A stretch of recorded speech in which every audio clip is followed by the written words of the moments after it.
अस्सलाम वालेकुम दोस्तों, मेरा नाम है सुहेब अजमल और आज हम बनाने जा रहे हैं बाजार जैसे स्ट्रीट स्टाइल वाले नरम मुलायम दही बड़े, वो भी घर बैठे आसान तरीके से।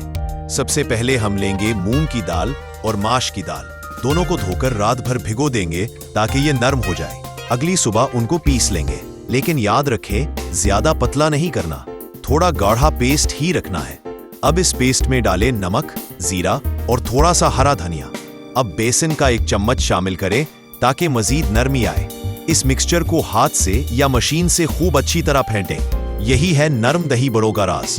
अब ऑयल गरम करें और 1 चम्मच की मदद से बड़े तिल लें, सुनहरी होने तक तिलें और फिर गर्म पानी में चंद मिनट के लिए भिगो दें ताकि वो नरम हो जाए। अब दही तैयार करें। दही को हल्का सा फेंट लें, इसमें नमक, चीनी और भना हुआ जीरा शामिल करें। अब बड़े दही में डाल दें, ऊपर से लाल मिर्च, चाट मसाला, हरा धनिया और हल्दी वाला जीरा छिड़क दें और लो जी, बाजार वाले दही बड़े तैयार। अगर वीडियो पसंद आए तो चैनल को सब्सक्राइब करें।